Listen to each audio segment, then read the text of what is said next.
ជំរាបសួរពុកម៉ែបងប្អូនថ្ងៃនេះដែរខ្ញុំមកបង្ហាញ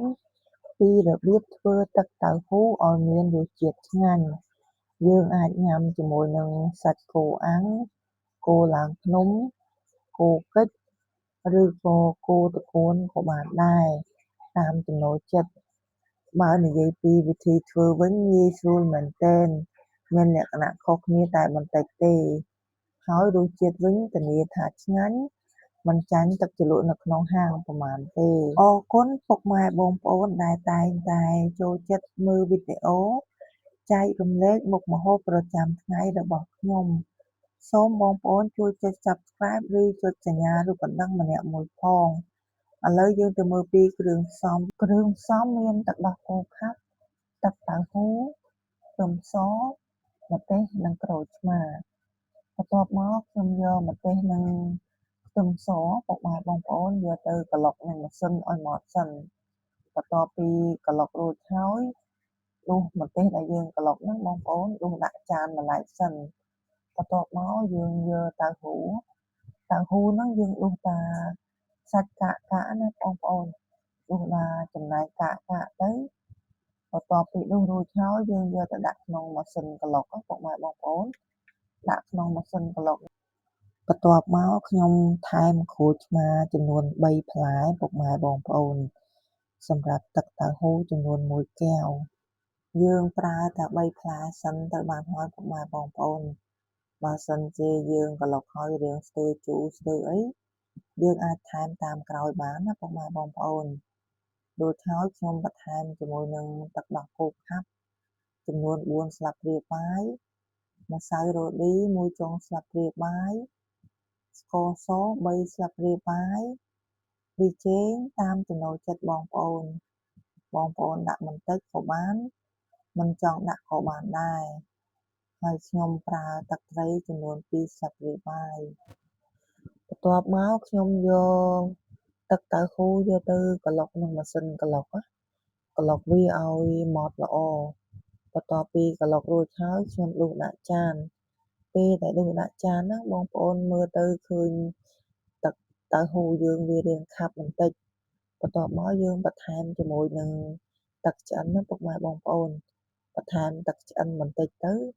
ចាំយើងច្របល់ចូលគ្នានេះយើងច្របល់ចូលគ្នាទៅទឹកជ្រលក់យើងវារាងខាប់ល្អប៉ុណ្ណឹងណាបន្ទាប់មកសឹមយើងដាក់ជាមួយនឹងម្ទេសដែលយើងកិនរួចអំបាញ់មិញហ្នឹងពុកម៉ែបងប្អូនរួចជាការស្រេចឥឡូវទឹកជ្រលក់របស់យើងធ្វើរួចហើយបន្ទាប់មកយើងទៅមើលគោត្រកួនរបស់យើងវិញចំពោះត្រកួនខ្ញុំយកទៅចិតជាចំណិតស្ដើងតូចវែងណាពេលដែលចិតហ្នឹងខ្ញុំបេះស្លឹកចេញបងប្អូនបន្ទាប់ពីចិតរួចហើយយកទៅត្រាំជាមួយនឹងទឹកអំបិលរយៈពេល20នាទីសិនទៅ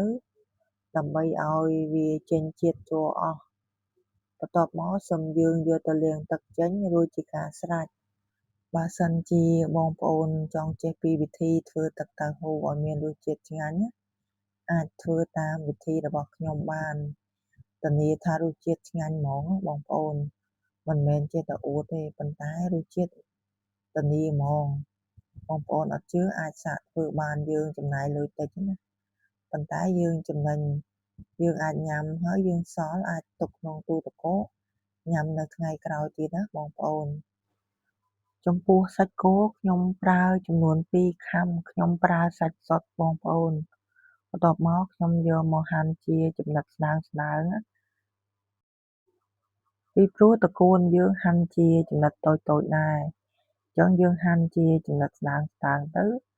យើងញ៉ាំទៅវាចូលជាតិជាមួយត្រកួនជាមួយសាច់ពុកម៉ែបងប្អូនហើយកុំភ្លេចបន្ថែមជាមួយនឹងពងមាន់1គ្រាប់2គ្រាប់តាមចំណូលចិត្តពេលដែលរៀបចំគ្រឿងរួចហើយយើងទៅចម្អិនម្ហូបយើងណាពុកម៉ែបងប្អូនខ្ញុំដាក់ប៊ឺចូលបន្តិចបន្ទាប់មកខ្ញុំដាក់ម្ទេសដែលយើងបុកសល់អំបាញ់មិញណាយកមកដាក់ឲ្យវាឈ្ងុយពុកម៉ែបងប្អូនបន្ទាប់មកខ្ញុំបន្ថែមជាមួយនឹងសាច់គោត្រកួនត្រឡប់ទៅត្រឡប់មកដឹងតែឆ្ងាញ់ហ្មងពុកម៉ែបងប្អូនអើយធានាថាឆ្ងាញ់ហ្មងជាពិសេស